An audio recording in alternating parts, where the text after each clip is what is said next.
I am here because I'm a resident of Santa Barbara County, and I can smell a rat.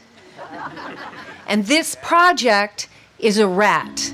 The reason we are here today is to ask the state of California to protect us from the largest threat facing our coast. Sable, a new Texas oil company, wants to restart the defective pipeline that caused one of the largest spills in California history. The Santa Barbara Channel has suffered two of the worst oil spills in the history of North America. The first, in 1969, was so bad that it started the modern environmental movement.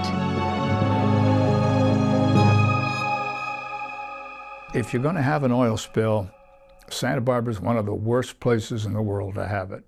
Here's a famous beach, one of the most prestigious tourist destinations in America. And the spill is right in its face. And the birds got soaked and the harbor was covered.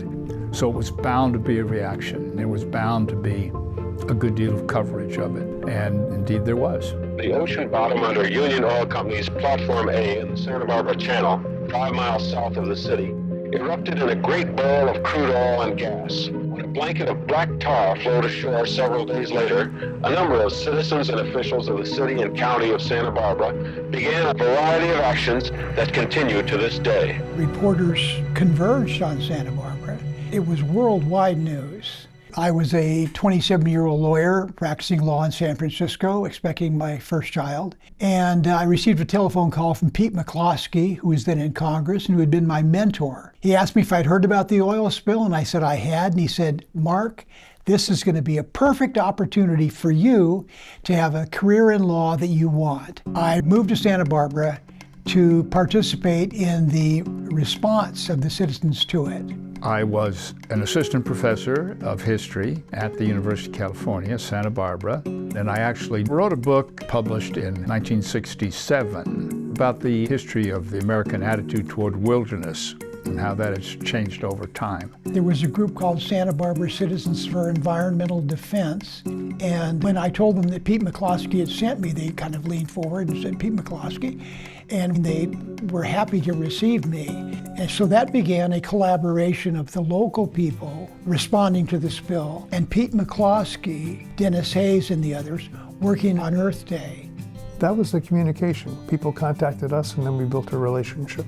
These just sensational groups across the country who committed themselves to making this thing sing on a wide variety of issues.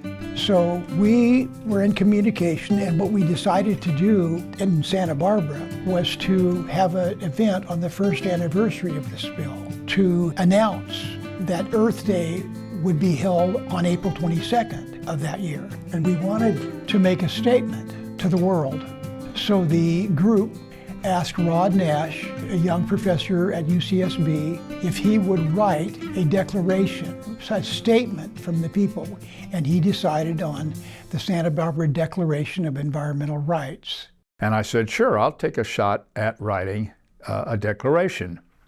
I think it's very important in any kind of cause, what be it environmental or civil rights or almost anything, to have some sort of a seminal document like that.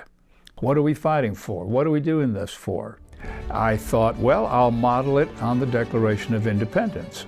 People having the right to an environment capable of sustaining life and promoting happiness.